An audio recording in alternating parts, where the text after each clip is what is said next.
The Mami Collective Mommy Dinner Plug series in Chicago is back on March 11th. It's a curated, intimate night, a real dinner with moms and women who are building, working, creating, and trying to do it all without losing themselves in the process. You'll walk in, get settled, and actually have an easy way to meet people. No awkward networking. No shouting over a crowded bar. No pretending you're fine when you're running on fumes. Just good conversation, good food, and the kind of connections that don't feel transactional. Seats are limited on purpose because the room matters. Grab your seat and head to themamicollective.com/events. Welcome to the Mami Collective. I'm Paulina Rowe, radio host, TV contributor, writer, and mom of one. This is where ambitious moms come to keep their identity intact while navigating motherhood. Here we talk about the real stuff: career, money, relationships, identity, and everything that gets messy in between. You won't find sugarcoating or cliches. What you will find are unfiltered conversations, real resources, and proof that you don't have to lose yourself to be a good mom. The Mami Collective is here to remind you can be ambitious, you can take up space, and you can thrive in motherhood and in everything else that makes you, you. Before we get into the episode, make sure you're following the Mami Collective on Facebook, TikTok, and Instagram, and share this podcast with a mommy in your life who needs a little inspiration or just a reminder that she's killing it. Also, don't forget to sign up for our newsletter and leave us a review so we can keep showing up and reach every ambitious mom out there doing big things. Let's get into it. Thank you for joining us. Another new episode of the Mami Collective. We are back, and today I'm so excited to chat with my guest. I am talking to the VP of Strategy and Operations at Skill Up Coalition, Lauren Dietz. How are you?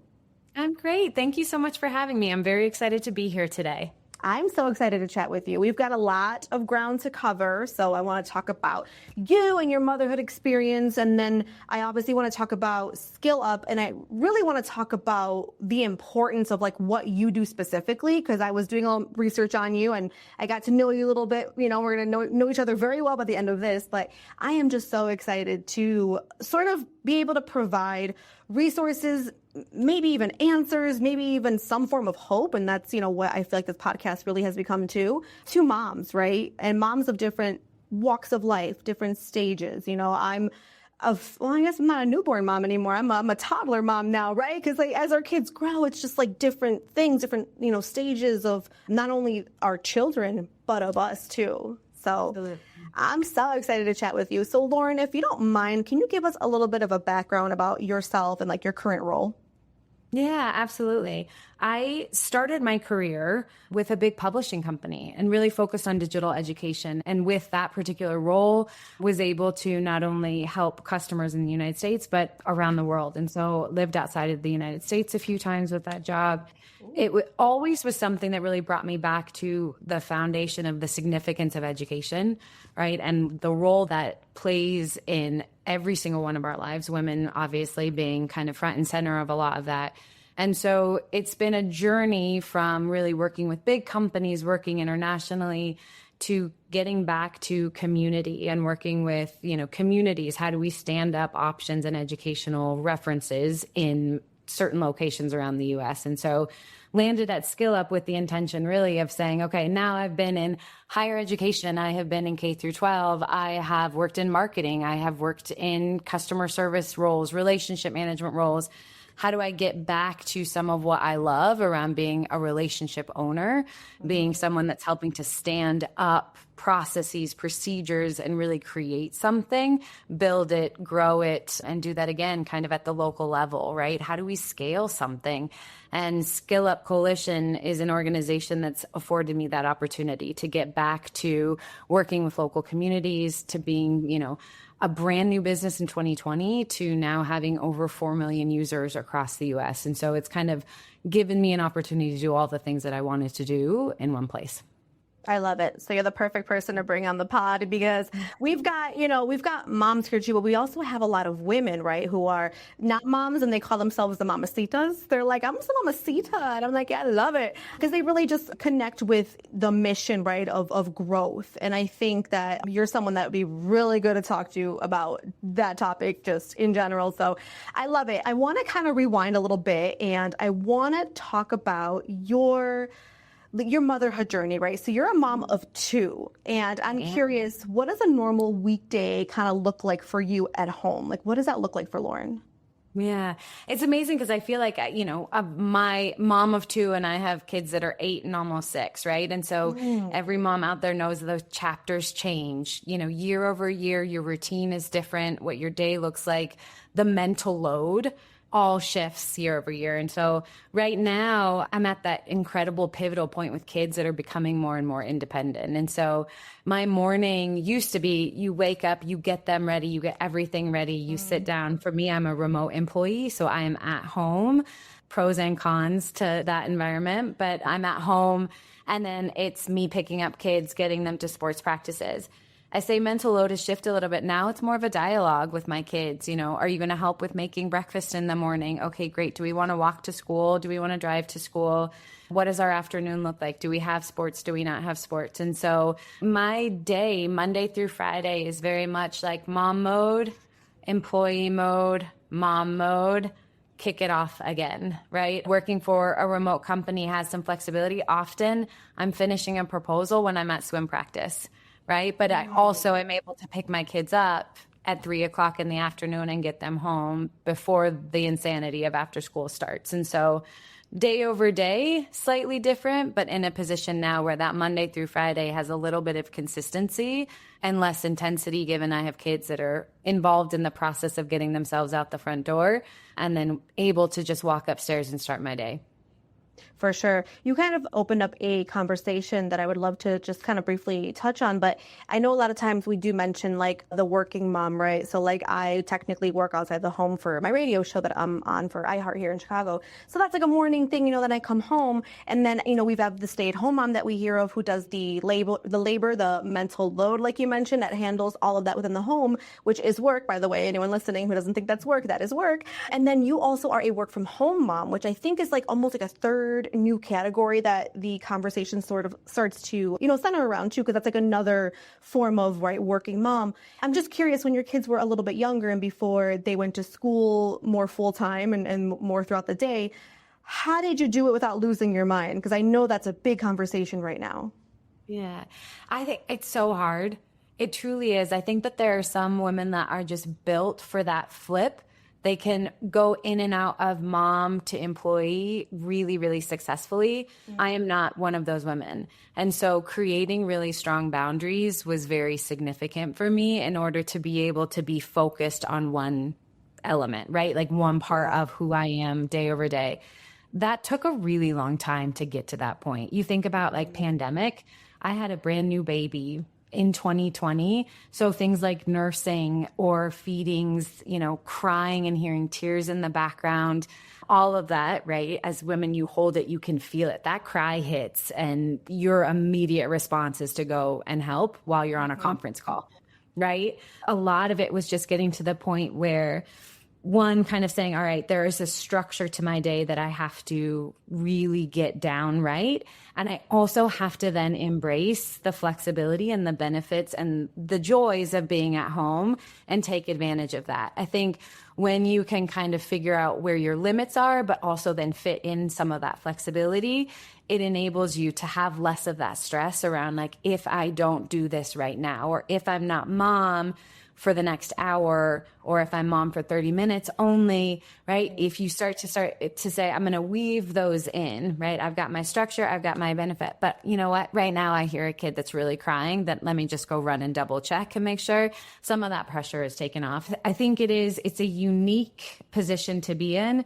Some people really, again, personality wise, are completely capable of doing both. I have a best friend who owns her own business, and she is queen of mom and professional at the same time, right? She knows her strengths. She understands how that operates and how she works. I know my weaknesses. I know my strengths. You apply it to your day to day. 100%. Are there any boundaries that you, whether it was, 6 years ago, pandemic, right, newborn, or even, today, are there any boundaries that you set within like the work life, right, and then like the home mom life? Because like you aren't leaving an office, or you're leaving a bedroom essentially. You're still in the home, right? You're not like walking out the door type thing. How do you set those boundaries? Yep, great question. The first and is simple. The door is shut. If the door is shut, I am in work mode. that means that I cannot be disturbed. That means that now is not a good time, right? So that's, I think, the first one. I think hours and structuring your day really around those times, right? Like when you are available, when you are high peak performance, things like that. And so, my schedule starts a lot later than some of my coworkers and ends a little bit earlier from a meeting perspective, right?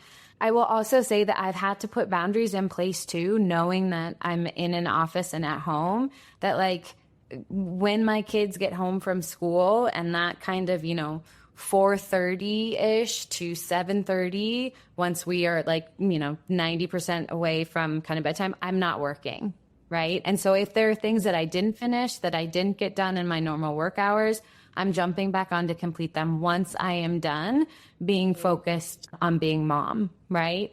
And so, and I think that again, structuring your schedule in that way creates some of those boundaries. Again, going back to that idea of having a little bit of flexibility. Nobody wants to be working at 8:30, 10 o'clock at night, whatever it is, but there are times, right, where you have to do that. And so I think it's just a matter of really being thoughtful around those boundaries being priority number one, but knowing that in life, you've got to have a little bit of flexibility and bend those boundaries, when a huge work project comes up, for example, but that coincides with your kids, afternoon, race or party at school where you had to take off, an hour to go and be present for your children. So again, door shut, minimal, small boundary, structured schedule, and making sure that you're doing your meetings within an hour where you can be really focused, and then being a little bit flexible on the back end to take things on when you need to. I agree. I think that's great advice. That is so good. No, I love it. And I want to kind of dive in now into Skill Up, right? Skill Up Coalition and what it really is for, women and moms. And, we're based here in Chicago, but people can hear us pretty much everywhere, which is amazing. But what necessarily is that for moms and women, right? Like I'm a mom, I'm a woman, and I'm going to, check you guys out. What can you guys really help provide and everything that, would benefit me? Yeah, absolutely. I'll start with a little bit of just what Skill Up's mission is, right? And I think why we do what we do, and then I'll tie it back to moms in general, women, across the U.S. and women in Chicago. So Skill Up was born in 2020 in the summer with the intention of getting individuals that were impacted by the pandemic back into better work than they had left, right? Mm-hmm. And we knew the urgency of doing that, right? Everybody needed a job. They needed a job now. And so the idea was, how do you rapidly reskill individuals in order to get them into those good jobs? And so that has evolved. The mission is still very, very much that, but how we achieve that, how we execute on that has evolved. So the whole idea is to say, if you are a mom coming to us and you have been in a job, maybe an entry-level type of job, if you're in hospitality, for example, or, maybe food services, something like that, and you want another job. Well, how do you actually figure out what a good job is? How do you actually understand what the requirements are for that job? How your skills can translate into you being a quality candidate? So Skill Up's entire intention is to say, okay, let's look at what is happening in Chicago, and let's say, okay, what are the jobs that are out there that are actually pay a living wage, have high growth, so they're not going to decline year over year. A lot of that, for example, is making sure that they're AI proof, right? That's something newer too, right? This is very, you got it, exactly. How we've had to evolve is really saying, okay, well, what does that AI disruption look like to these careers that we're promoting? And then the last part of it really is, can you actually upskill into that role quickly and for low financial investment? And so in the world of Skill Up, quickly means that it's less than a year, right, to obtain that credential. And then, for low cost, it's less than $10K. We have free programs, and the majority of our training catalog actually is under $5,000. But again, it removes those traditional education barriers. You don't need a 2 or a 4-year degree to get a good job that actually can sustain your family. So that's ultimately the goal. If you look at women and the engagement that we have with women, they're majority women on our platform. In Chicago specifically, 55% of our population are women. Wow. 90% of the women coming to us are looking for a better job. And close to about 60% of those women are saying, I will invest in myself through training. And that's the kind of that path to employment. And so that the goal and the idea is to de-risk the process, right? Especially when we're talking about moms, you have 9 million things to do. That the time, the energy, the effort needs to be low, but the reward needs to be high. And so that's our mission, is to really kind of create the most direct path and one that is actually going to have a return on the investment. I love everything that you're saying. It aligns with our mission so much at Mami Collective, because I feel like you and I have said this, maybe it was even off camera, but like your identity just changes so much when you become a mom, right?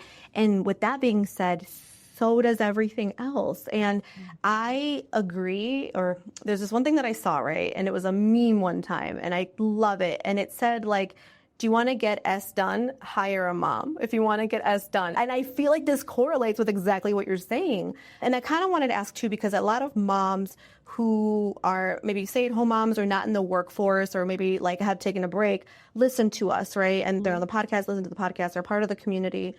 How can a mom who's been out of the workforce, or a mom who's a stay-at-home mom at the moment, how can she, or what skills, what skills can she bring to the table when it comes to looking for a new opportunity, because she's so removed, you know? I know that happens so much, you know? Yeah.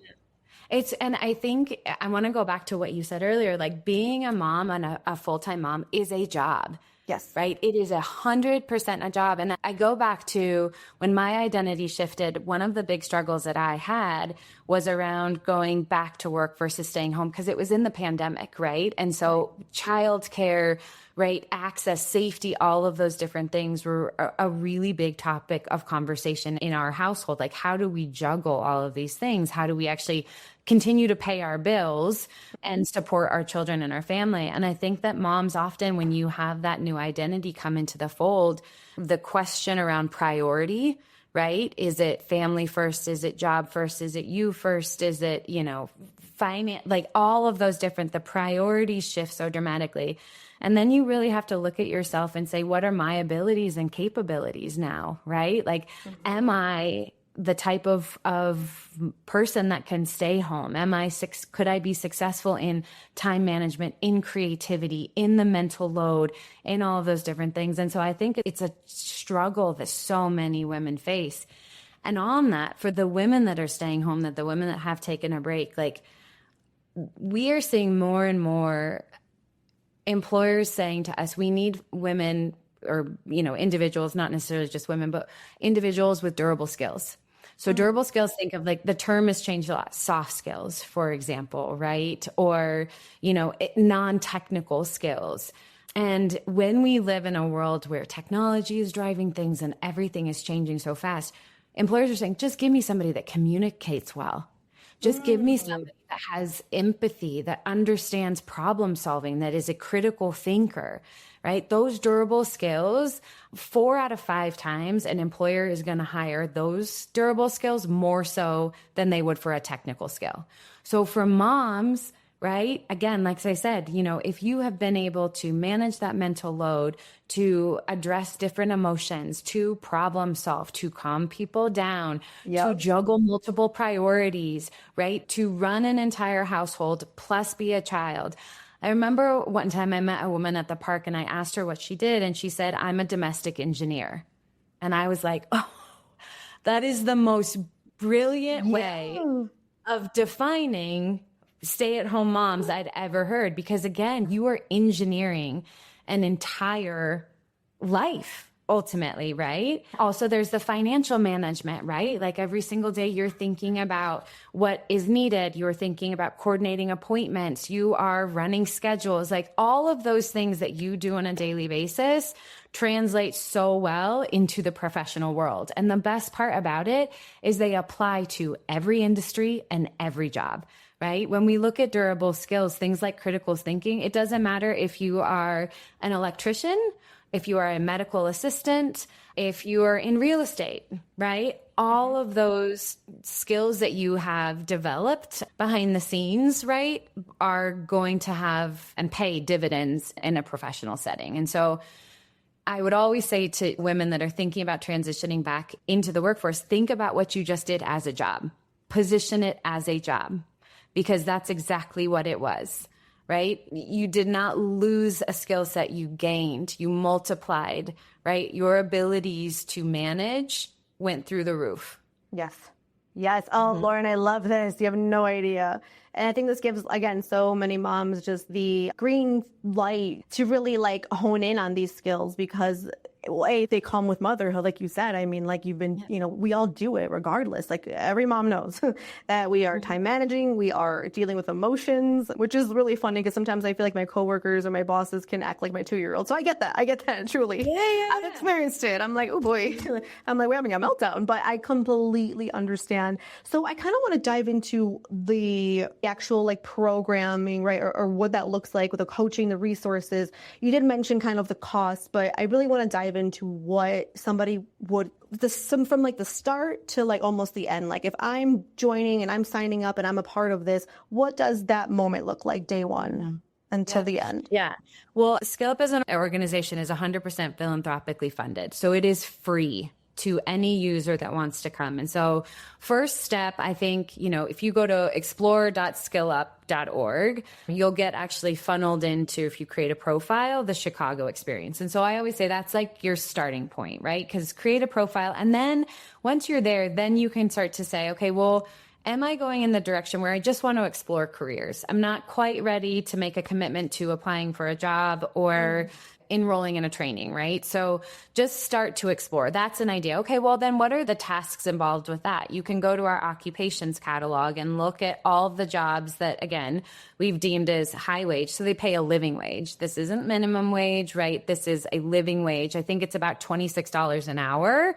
So around $53K for Chicago. So everything is going to be above that. We don't want jobs and or occupations that aren't going to pay you enough for you to manage your day-to-day living, right?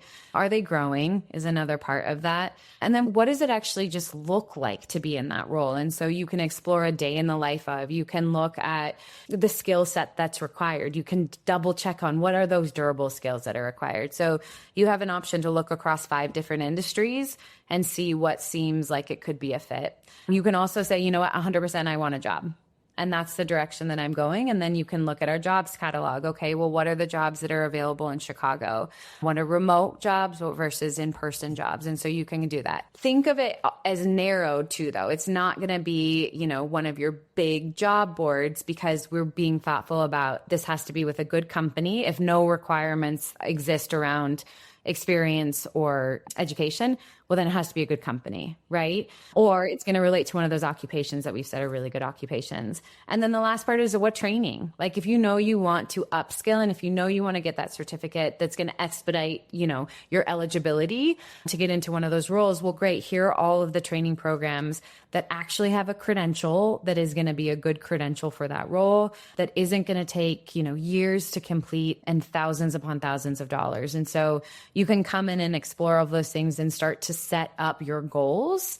And you'd mentioned resources. You know, we have a coach. So twice a month, you can connect in group coaching. We have local resources. And so we're looking at what's happening in Chicago and pointing you to workforce development boards that are in your neighborhood, or, you know, food services, housing services, mental health services. We know that getting a job is a part of the career mobility journey, not the entire thing, right?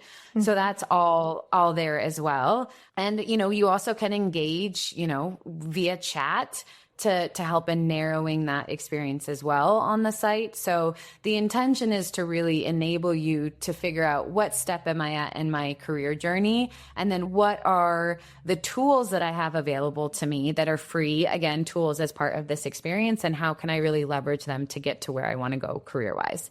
I'd be remiss if I also didn't say, like, you know, I'm sure you have listeners that are mothers of older children. Like you can use this with your children, right? If you are set in your career or you're happy, use it with your own kids, right? Let's all start talking to your young kids about, you know, alternative pathways that don't require a degree, right? The path to quality employment now takes on so many different versions. People go to school a lot later. People start school and don't finish school. Credentials are a good way to have a job that is a sustainable career. And so, you know, we're hearing more and more about the interest in non-degree pathways.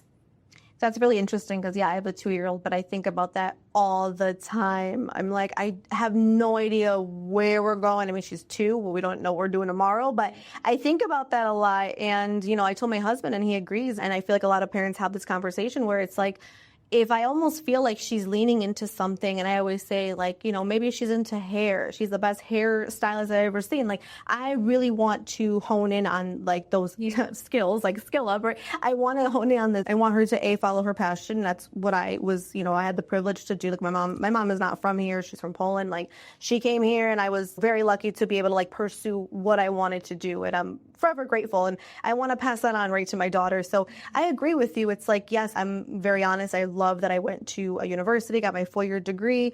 Love that for myself. However, do I use my degree every single day? The answer is no. I remember I went to my job interview on the radio and I brought my degree framed because I didn't know any better. And they're looking at me like I'm nuts, but it's like, you are correct. And that was also like, 10, 12 years ago. So today, in today's world, it is so different. So I love what you guys are doing. I think it's truly incredible, especially for moms, women listening. I think it's so important. I am curious, for somebody who's optimizing for flexibility, right, versus maybe highest pay, although I'm sure they're looking for both. How do you kind of help guide that decision, right? And what advice do you have for them? Because I know flexibility is a big thing for parents. 100%. And I also think it's one of those where, and you kind of nailed it when you teed up the question, is I don't think it's one or the other, right? I don't think you have to forego flexibility for high salary. I think that having a living wage and having that comfort and having that confidence that you're going to be able to put food on a table, that you're going to be able to cover the costs and the bill that you have while you're still able to take a day off if your kid is sick is what it's all about. Right. And so I think getting to a point, where you have a really solid understanding of what is significant to you, right? I think that's the first part. Going in, and that's a big part of what Skill Up tries to do, is we try to basically enable individuals to doubt their own self-doubt. Right? So like build up your confidence to know your worth so that when you're going in, you might not be asking for, $2 million a year, right? But you are just asking for a living wage. And you're also asking for a schedule that enables you to take time off and to have solid benefits. And so what I would say is I always go to this idea of kind of like the ideal, acceptable, and the no-go state. Right? What is your ideal state? How much money in an ideal world do you want to make? What does flexibility actually mean to you? Right? And then what is acceptable versus what's a no-go? That'll help you. A lot of that will help you. And also just defining what career you want to go into. Okay, maybe healthcare, right? Like healthcare often has really flexible schedules, but still good wages, right? And so I think that understanding of what is significant to you and having the confidence to kind of say, I'm going to go after a career that is built around that equilibrium for me is really, really key. And so with that, having an idea of what's significant to you, I think is step number one, but also realizing that you don't have to give up one or the other. And we live in a world now where there are really a lot of quality employers out there and people that are parents that are running businesses and they know how that works. Find those employers and come prepared to tell them what you need as an employee. That shows initiative, that shows determination, and that's that confidence we're hoping to give people. I love that you are doing that because it sounds really small, but it's actually very large. To me, it is. The confidence part, especially, right? Because I feel, and I actually made an Instagram post about this the other day, but it's like I have lost out on so many opportunities, on literal money on the table, just things because I didn't advocate for myself. And this was even before my child, right? So now I'm more of a shark. I've got a clear picture. I know who I am. I know what I bring to the table, but it took a really long time, Lauren, for me to get here. And that's something that I want to help. And I know you guys do too. And that's why I love everything you're saying, because it's so important. And sometimes we forget that part, right? The confidence or coming prepared, right? Coming determined. Like, again, everyone just thinks, oh, okay, like everyone's got it. But I'll be the first to admit, I didn't have that for a very long time. So the fact that you are sort of adding that to your, I'm going to call it the curriculum, right, of everything you're doing there, you're kind of putting that in there and adding that in, I think is so important. So that's incredible. From someone who used to really undervalue, herself, I think that's awesome. For moms and women, right, what are you seeing right now with common pivots? Where are we going? Where do you see this kind of like heading? Yeah, I think one of the things that's the most fascinating to me is, again, if you kind of go back to some of those statistics, we have majority women on our site, 55% specifically in Chicago of our users are female or identify as female. And we have 90% of those individuals looking to get a better job within the next 6 months of being on our platform. Mm-hmm. And to me, that is such an indicator of women investing in their career and really doubling down on this idea of changing their trajectory. So I think to me, that's a really big pivot. It's women coming and saying, I want to do something different, right? I want to change my career. I want a better career, and I'm investing the energy and the time and the effort to do it. And so I think that that's so representative of females in general, right? And what we talk about, like every single phase of motherhood, of a career, you're looking and pursuing at learning and changing and doing something different. And I think that we're seeing that as the individuals coming to our site are very much investing in their career mobility. They're very much saying, I'm going to take that next step. I'm going to make a pivot, right? And that pivot is done with the intention to actually improve my well-being, my family's well-being. So I wouldn't say that latter part is necessarily a difference. I think most women are built kind of with that mentality of like, I'm going to do what's right for myself and those around me. But I think that the pivot is really saying, I'm going to invest in my own career mobility. I'm going to get a better job. I'm going to go and enroll in training. I'm really focused on taking the next step to achieve the goals that I have. Absolutely. And then I am just curious because I know that this sometimes comes up when people are like looking for new jobs opportunities, but how do you help people avoid scams or expensive programs that don't always lead to jobs? I know we hear and see a lot of that. How do you kind of help with that? Yeah, the U.S. has just been flooded with credential programs over the last 15 or so years. And to your point, some of them are predatory and don't really have a high return on the investment, or they're outrageously priced, right? Where you're spending a tremendous amount of money for a credential that isn't going to result in a job that would enable you to pay off, right, that investment. And so for us, really grounding in this idea of quality employment, quality training, quality outcomes. And the criteria that I've mentioned is really the way that we do that. So the first part of it is it just going to be a good job? Like, are you going to have access to it? Are you going to actually be able to avoid a lot of those barriers around, well, you don't have a degree, therefore you're not eligible for this job, right? Mm-hmm. And so, I think making sure that we're showing occupations also, that are high growth, so that if you invest your time and your money in a training or in upskilling, that doesn't mean you're going to lose your job 2 years from now, right? That very much is the intention of starting to kind of weed out some of those jobs that aren't great. Then the training side of it, same exact thing. Like, does this career need a degree? Can you break into it without a degree, right? And that to me is like a big part of how we structure that initial side of the research. Do you actually need a credential to be successful? There are some great jobs out there, but they don't necessarily have credential programming, right? And so those aren't included in our experience. They're not to say that they're not great roles. It's just the way we're structured is very much like, is there a credential that's required?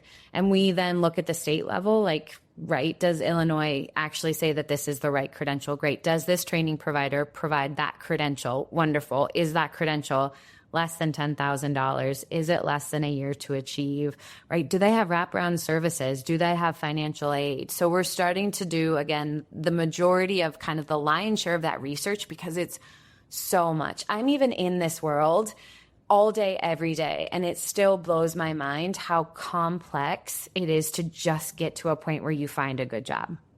Oh, like it's so much time. It is so much energy. And we're really trying to de-risk it, right? By saying this is a quality job, that this is a quality training program, and enable individuals to very quickly get from A to Z.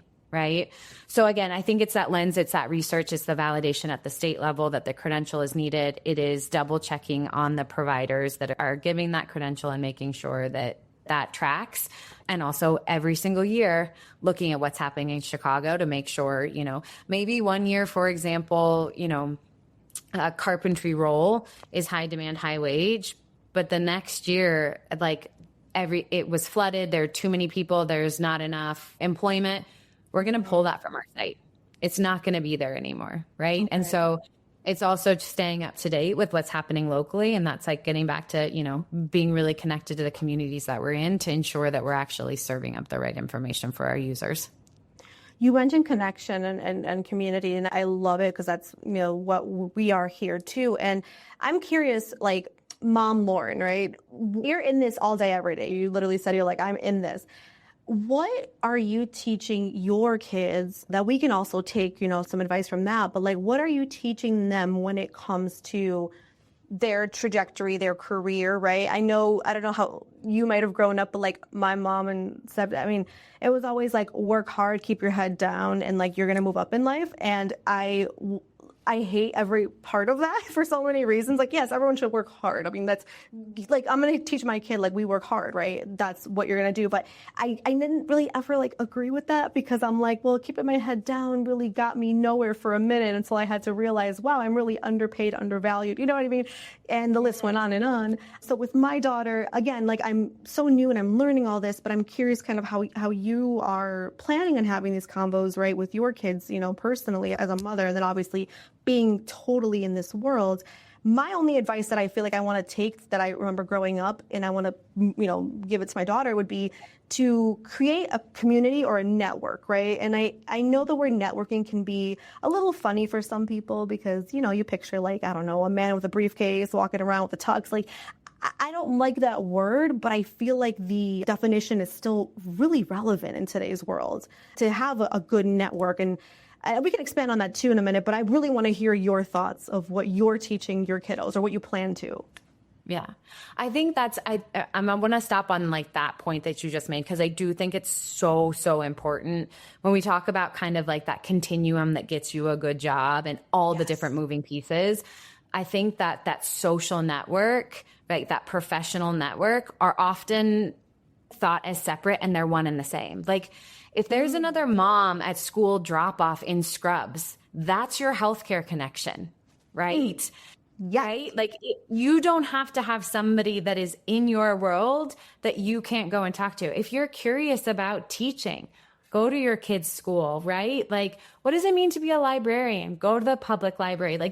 Connect with other people, even if it seems like it is very kind of outside of the norm or outside of what you've been exposed to. You'd really be surprised how many network connections you actually have. So I think you are so bright to do that with your daughter. And I think it actually goes towards one of the foundational pieces of what I'm teaching my girls. When I kicked off my career, my mentality was very, very much like yours. Heads down, do my job, get a job, go move up that ladder. Always do more, be the first one in the office, the last one to leave, right? And I structured my career like that and found a tremendous amount of fulfillment. I will say, I loved my first job. It shaped the rest of my career. So I will always be very grateful and appreciative. But it wasn't until 3 jobs, 3 roles probably later that I remember having a conversation with a female mentor of mine. And I had said to her, how have you really structured your career and your journey? And she said, well, I suppose I've always just kind of figured out what was interesting, what projects sounded exciting, what, group of people did I like working with. And that's how I chose my next move. And it completely rewired my brain, where I thought, if you can lead with curiosity, you will land well, right? I like that. And so it sees an opportunity, not because it seems like it is the right next step in your career, but because you're genuinely interested in seeing where it takes you, right? Ask questions, take risks, do things because it's coming from a place of that will always make you a better professional. right? And so I think for my kids, there is more of a mix of what drives you from that perspective. What is at the end of the day what you want to do and what you want to be, not as a professional, but as a person. And then how do you actually use your career as a stepping stone in that? Right. And that draws back to this idea of purpose. And we're hearing more and more about that. Your career is a part, a tool in the toolkit of purpose, but not always the actual purpose that you have. For some people, for sure. Like your purpose is to save lives. You go and become a doctor. That tracks, right? Right. But often your purpose is to create a better community. Often your purpose is to create opportunity, to create exposure. There are 5,000 different ways to do that. And your career is just one. So yeah, I love it. That's such good advice. I think my brain got rewired too a little bit from what your previous mentor had said, because that's so true. It's so true. No, I love it. Awesome. Well, thank you for sharing that. I was just so curious as somebody who's like, super in it of like kind of what, you're doing to prepare your kids, your daughters. Before we wrap up though, I am curious if a listener remembers one thing from today, right? Between you and I, what should that be? But also what should their first step be when they are heading over to your site? Yeah. I think the first, right, is that everybody that is listening has a skill set. Right? Every single person has a series of experiences in their personal life, in their professional life that even like as an athlete, right? Or someone that is super committed to, building something, right? You have a series of skills that can be applied to your next career. And so I would make sure that people come into this knowing that they have something to offer, that there is value, and that some of those traditional barriers out there, like a degree, should not stop you from finding and having a great career. And so I think the first step, if you're coming to Skill Up is a resource that is of value or of use to you, is just to create a profile. That's the very first step. Again, it's free. It's simple, right? You go to explore.skillup.org.